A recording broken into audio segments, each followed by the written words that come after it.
vamos a meternos de lleno en un lugar y una época que a menudo vemos solo por encima.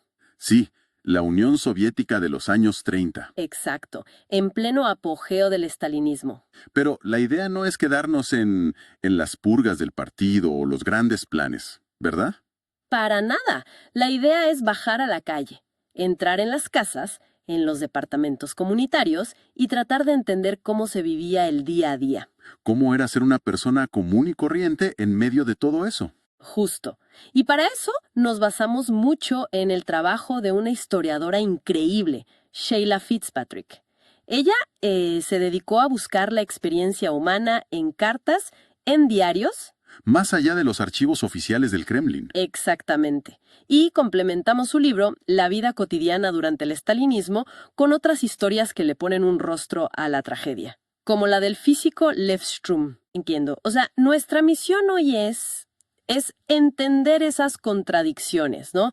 Entre la propaganda heroica de estamos construyendo un mundo nuevo y la realidad que era, bueno, brutal. Una realidad de escasez, de hacinamiento y de un miedo constante. Perfecto, pues empecemos por ahí, por esa gran historia oficial. ¿Qué le contaba el régimen a la gente? ¿Cómo se suponía que debían ver sus propias vidas? Había, digamos, tres grandes relatos, tres pilares ideológicos. A ver. El primero, y el más importante quizás, era el de la salida del atraso. La idea de que estaban dejando atrás a la Rusia de los zares, que era vista como, bueno, como sinónimo de pobreza, de opresión. Claro, un salto a la modernidad. Exacto. Y la propaganda estaba llena de eso. Historias de hijos de obreros que ahora eran ingenieros, campesinos que aprendían a leer. Una narrativa de movilidad social masiva. Totalmente. El segundo pilar era el de construir un mundo nuevo. Se presentaba la época como algo heroico, casi mitológico. No solo trabajabas, estabas luchando por un futuro utópico. Justo. Se justificaban los sacrificios del presente como una inversión para un futuro radiante que verían tus hijos. Una promesa muy poderosa, pero esas dos narrativas son internas. Había también una amenaza de afuera para unir a la gente. Por supuesto. Y ese era el tercer pilar, omnipresente. Si el mañana trae la guerra. El miedo a una invasión. Un miedo constante a las potencias capitalistas. Y eso justificaba todo. La industrialización forzada, las purgas para limpiar la casa de traidores y espías antes de la guerra, que supuestamente era inevitable. Bien, entonces tenemos el cuadro. Progreso, heroísmo y una fortaleza bajo asedio. Pero, ¿qué pasaba cuando una persona salía a la calle a buscar el desayuno? ¿Cómo chocaba todo esto con la realidad? El choque era brutal. Y empezaba, fíjate, con el lenguaje. Fitzpatrick señala algo fascinante. ¿Qué cosa? En los años 30, la gente común casi nunca usaba el verbo comprar, kupit. El verbo del día a día era otro, dostat, que es conseguir. Conseguir. Sí. Las cosas no se compraban, se conseguían. Implicaba lucha, suerte, hacer una fila larguísima. La escasez era la norma. ¡Wow! ¡Qué revelador que el propio idioma cambie así! Y leí algo sobre unas bolsas de malla que eran un símbolo de esa lucha. Las Aboski, ¿cierto? Las mismas, Aboski. Se traduce más o menos como bolsas por si acaso. Por si acaso. Sí, la gente las llevaba siempre en el bolsillo, dobladas. Por si acaso se topaban con una fila y daban algo. Y fíjate, de nuevo el lenguaje. No que venden, sino que dan. Exacto. La disponibilidad de un producto era como un regalo del Estado, no una transacción. Esto en los años de la hambruna del 32 o 33, me lo imagino. ¿Pero era así todo el tiempo? Incluso en los años buenos, las filas para el pan o el jabón eran una constante. Pero si la comida era una lucha, la vivienda era una catástrofe. ¿El hacinamiento? Extremo. En Moscú para 1940, el espacio promedio por persona era de poco más de 4 metros cuadrados. 4 metros cuadrados. Eso no es nada. Es el tamaño de una cama y poco más. ¿Cómo vivían familias enteras así? La solución del régimen fueron los comunalka, los apartamentos comunitarios. ¿Qué eran? Tomaban los apartamentos grandes de la antigua burguesía y le daban una habitación a cada familia. Y todos compartían una sola cocina y un solo baño. Uf, me imagino. 5 o 6 familias compartiendo un baño. A veces más. Y la idea, en teoría, era fomentar el espíritu colectivo. Pero en la práctica, no me imagino que eso generara mucha camaradería. Generaba todo lo contrario. Se convirtieron en calderos de tensión, disputas por la cocina, robos de comida y, lo peor, denuncias. ¿Denuncias? Sí, un vecino podía denunciar a otro por un chiste político, con la esperanza de que lo arrestaran. No me digas. Y así su familia podía pedir que le asignaran su habitación. Espera, eso es perversísimo. El ideal de un espacio colectivo para crear solidaridad termina incentivando que delates a tu vecino para quedarte con su cuarto. Es la antítesis total del objetivo. Y en las nuevas ciudades industriales como Magnitogorsk era peor. Barracas de madera, superpobladas, con camas que se usaban por turnos. Si todo era tan precario, si el sistema oficial no funcionaba, ¿cómo hacía la gente para conseguir, no sé, un par de zapatos, un médico? Tenía que haber otra manera. La había. Y tenía un nombre que es crucial para entenderlo todo. Blat. ¿Blat? Sí, la palabra venía de la jerga de los ladrones de Lampa, pero en la vida soviética pasó a significar el uso de tu red de contactos, de tus palancas, para conseguir cualquier cosa por fuera de los canales oficiales. Ah, el clásico tener conectes o influencias. Exacto, pero elevado a una necesidad básica para sobrevivir. Necesitabas que tu hijo entrara a una buena escuela, Blat. Un corte de carne, Blat. Era la moneda de cambio real. O sea, una economía paralela basada en relaciones personales. Y era algo secreto. Era un secreto a voces, tan común que hasta salía en las caricaturas de la revista satírica Crocodil. Ah, sí. Hay una muy famosa. Se ve al gerente de una tienda y el pie de foto dice, es un hombre muy cortés. Cuando vende, llama a todos los clientes por su nombre. Alguien le pregunta, ¿de verdad los conoce a todos? Y la respuesta es, claro, si no los conoce, no les vende. Qué buena forma de explicarlo. Eso es el Plat en acción. Pero esto me lleva a otra pregunta. ¿Significa que todos dependían del Plat?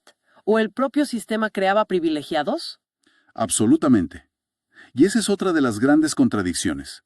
Mientras la propaganda hablaba de una sociedad sin clases, la realidad era una jerarquía súper estricta. ¿Cómo funcionaba? Existía la distribución cerrada.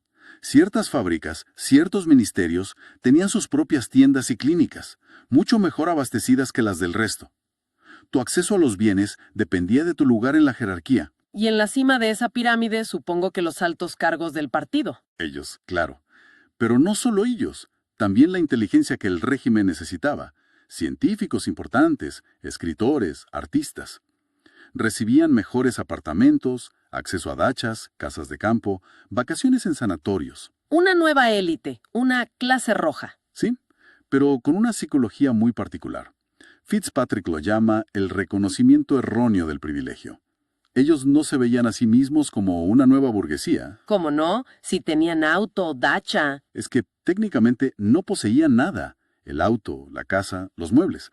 Todo era del Estado. Se lo podían quitar de un día para otro si caían en desgracia. Ah, claro. El privilegio era condicional. Exacto.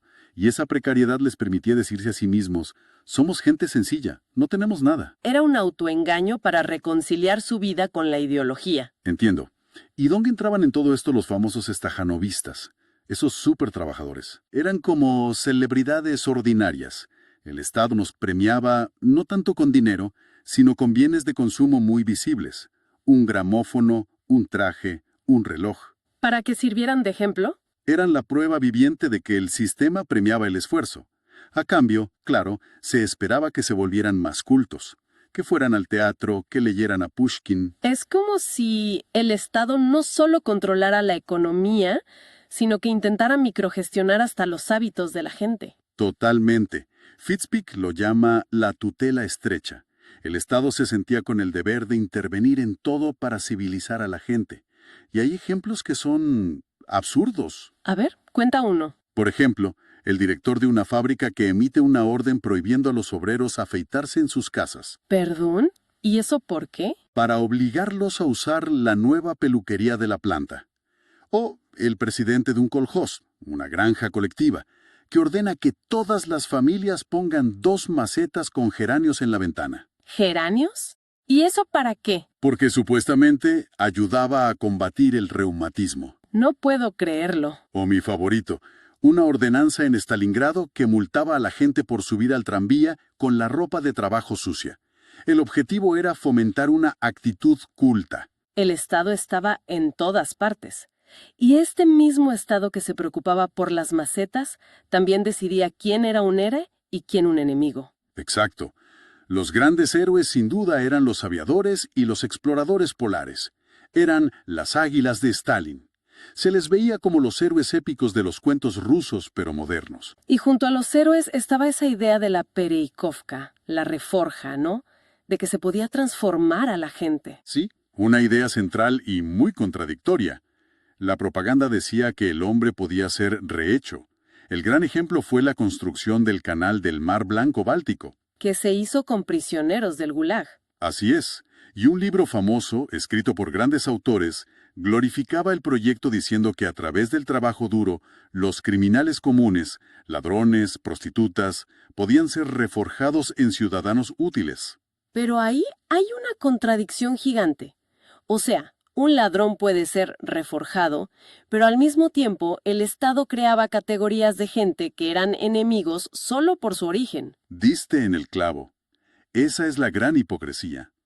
Mientras se hablaba de Perekevka para delincuentes, había otras manchas que eran imborrables. ¿Cuáles? Los elementos socialmente ajenos, los kulaks, campesinos prósperos, sacerdotes, antiguos nobles. Su origen de clase era un estigma que no se podía borrar. O sea que un asesino podía redimirse, pero el hijo de un comerciante estaba condenado para siempre. Esa era la lógica. El crimen común era una falla individual. El origen social equivocado era una contaminación de clase, una lealtad enemiga que no se podía curar. Y esto se formalizó con los pasaportes internos. Que registraban tu origen social. Y si tenías un mal origen, te prohibían vivir en las grandes ciudades o acceder a ciertos trabajos.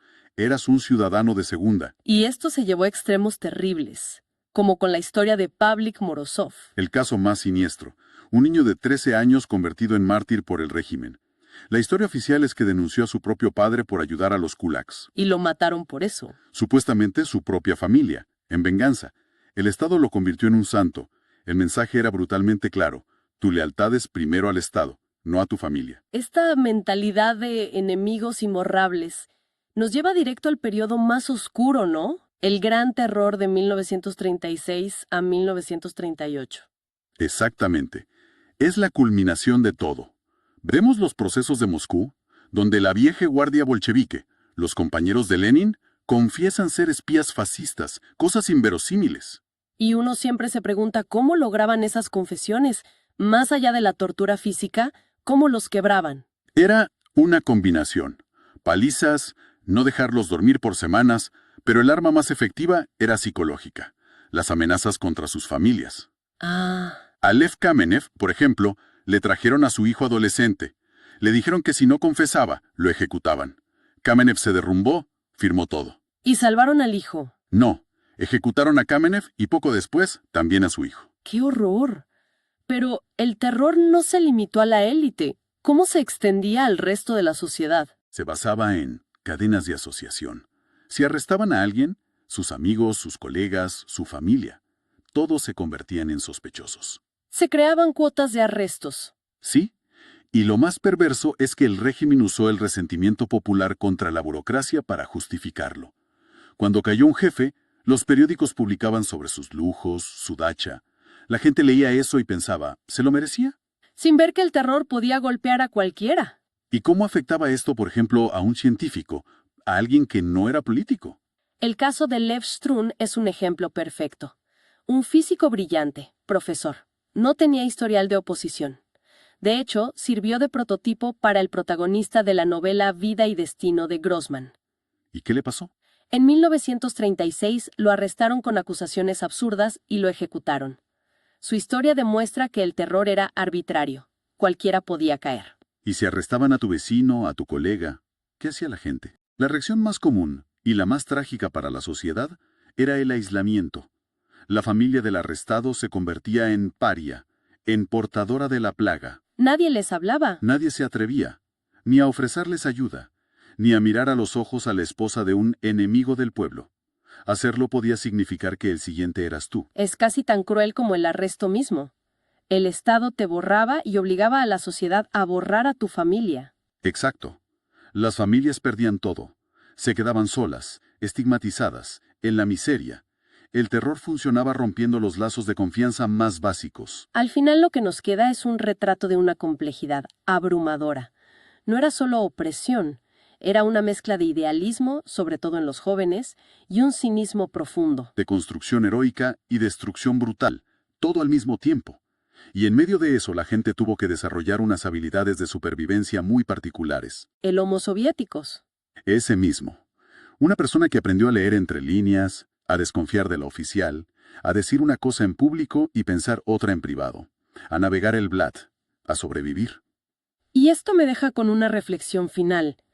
¿Hasta qué punto esas estrategias, el uso de contactos, la desconfianza en las instituciones, esa doble vida, se arraigaron tanto que se convirtieron en un legado cultural?